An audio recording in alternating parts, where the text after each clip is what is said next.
जय हिंद। मैं था का थेमा का मोहसिन रशीद टोंक।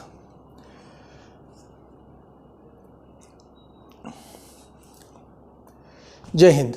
मैं था का थेमा का मोहसिन रशीद टोंक।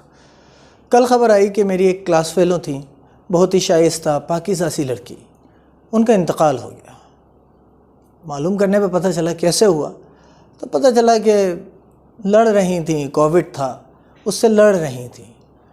ऑक्सीजन लेवल 60 पे आया, फिर 50 पे आया, फिर 40 पे आया। बाद में अनकॉन्शियस होके और उनका इंतकाल हो गया। बड़ा अफसोस हुआ ये जान के कि SpO2 लेवल 40-30 तक गया, लेकिन वेंटिलेटर की फैसिलिटी उनको नहीं मिल पाई।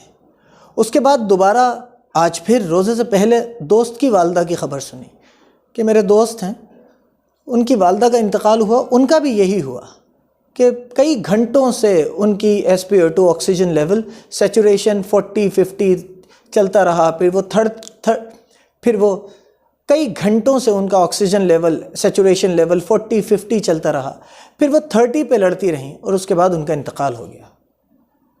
ये नहीं बताऊंगा कि उन दोनों के नाम क्या थे, क्योंकि बहुत से लोग इसमें मज़हब ढूंढ लेंगे। ये बात मोहसिन रशीद आपसे मुसलमान या हिंदू बन के नहीं कर रहा है।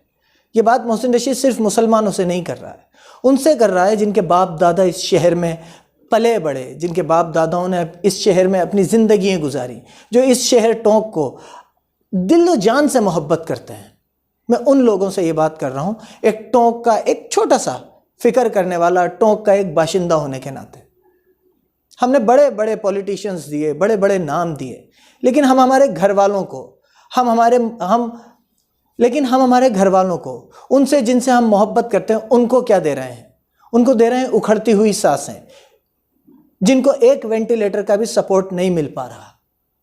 हिंदू मुस्लिम की राजनीति में लगे रहें, बीजेपी कांग्रेस की राजनीति में लगे रहें, लेकिन जब मेरे घर में किसी को ज़रूरत पड़ेगी तो लेकिन क्या हम जब जागेंगे, जब आपको पता चलेगा कि मोहसिन रशीद की सांसें वेंटिलेटर नहीं होने की वजह से उखड़ गईं और उसका इंतकाल हो गया, जब जागेंगे, या अपने घर में से किसी का इंतज़ार कर रहे हैं?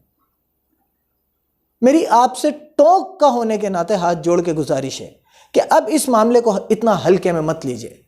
हमारे शहर में बहुत बड़े बड़े नाम आए, राजनीति की मलाई खाई, जीती और चले गए। हमारे शहर में बहुत बड़े बड़े नाम आए, चुनाव लड़े, वोट लिए, राजनीतिक मलाई खाई और चले गए। हमें क्या देके गए? उखड़ती हुई सांसें। जब मैंने मालूम करना चाहा कि उस लड़की को वेंटिलेटर क्यों नहीं मिला, मेरे दोस्त की वालदा को वेंटिलेटर क्यों नहीं मिला, तो पता चला कि टोंक में वेंटिलेटर ही नहीं है। फिर गवर्नमेंट के आंकड़े देखे, गवर्नमेंट की वेबसाइट देखी ऑफिशियल, तो पता चला एक वेंटिलेटर है और वो वैकेंट है, अवेलेबल है। तो फ़ोन किया, पूछा कि ये जब अवेलेबल था तो इन दोनों को क्यों नहीं दिया गया? तो अनऑफिशियली एक हमदर्द ने मुझे बताया, जो वहाँ काम करता है, उसने बताया, फ़ोन पे ही बताया, मेरे पास रिकॉर्डिंग है, मैं कोई झूठ नहीं फ़ोन पे ही बताया, अनऑफिशियली बताया कि सर यहाँ पे वेंटिलेटर तो है, लेकिन चलाने वाला नहीं है, वो मॉनिटर्स नहीं है जो उसके लिए ज़रूरी हैं। वेंटिलेटर्स तो है हमारे पास, लेकिन चलाने वाला नहीं है। जो वैकेंट दिखा रहा है वो तो बिल्कुल है, लेकिन उसे ऑपरेट करना किसी को नहीं आता, वो स्टाफ नहीं है जो उसे ऑपरेट करे। तो अब मेरी हाथ जोड़ के गुजारिश है, मैं बीजेपी या कांग्रेस बन के बात नहीं कर रहा, मेरी हाथ जोड़ के गुजारिश है जोनापुरिया जी से, और हाथ जोड़ के गुजारिश है सचिन पायलट जी से, कि आपको इस शहर को ये सर्विसेज जो बिल्कुल लोअर लेवल की हैं, जो एक मूलभूत सुविधा में आती हैं, ये तो आपको देना पड़ेंगी, और ये गुजारिश आपको मानना पड़ेगी। ये तो ज़रूर आपको मानना पड़ेगी कि टोंक में वेंटिलेटर्स का नंबर भी बढ़ाना पड़ेगा और टोंक में वेंटिलेटर्स ऑपरेट करने वाले भी लाना पड़ेंगे। ये यहाँ के लोगों को या वो ट्रेनिंग देना पड़ेगी कि टोंक का कोई आदमी वेंटिलेटर के अभाव में तो नहीं मरे अब। और मेरी टोंक वालों से गुजारिश है कि हमारी जान की कीमत एक वोट जितनी तो होगी कि हम लोगों को दे देते हैं और लोग जीत के चले जाते हैं, लेकिन जब हमारे घर वालों को, हमारे दोस्तों को ज़रूरत पड़ती है कि उनको मूलभूत चिकित्सा सुविधाएं मिल जाएं, तो उनको एक लेटर लिख के दे दिया जाता है कि जाइए जयपुर, आपके यहाँ ECG भी ढंग की नहीं है, आपके यहाँ वेंटिलेटर भी नहीं है। मेरी आप सबसे गुजारिश है कि इस चीज़ में मैं आप सबसे हक के साथ कह रहा हूं कि बीजेपी कांग्रेस हिंदू और मुसलमान को छोड़ के टोंक के सादत हॉस्पिटल में मूलभूत सुविधाएं लाने के लिए आप सबको मेरा साथ देना पड़ेगा। और ये भी बात सिर्फ गुजारिशों पे नहीं रुकेगी। हमारे शहर के रिप्रेजेंटेटिव्स को जो यहां से जीत के जाते हैं, टोंक विधानसभा से जिन लोगों की किस्मतें चमकती हैं, उनको इस शहर के लिए करना तो पड़ेगा। इस मुहिम में मेरा साथ दीजिए।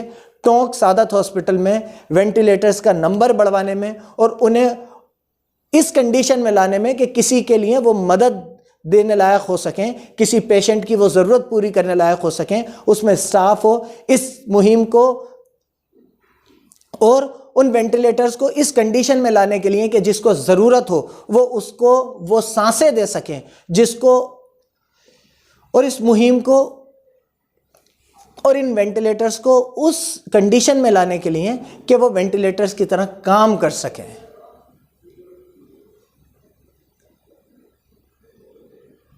आप सबको मेरा साथ देना पड़ेगा। हिंदू मुस्लिम और बीजेपी कांग्रेस से ऊपर उठ के आप सबको मेरा साथ देना पड़ेगा। इंशाअल्लाह ताला हम और किसी अपने को इन छोटी छोटी सुविधाओं के ना होने की वजह से ज़िंदगी की जंग हारने नहीं देंगे। मैं दुआ करता हूँ कि आप सब इस कोविड से बचे रहें, आप सब इस बीमारी से बचे रहें और हम जल्द से जल्द इस बीमारी पर फतेह पाएँ। बहुत बहुत शुक्रिया। मैं था का थेमा का मोहसिन रशीद टोंक।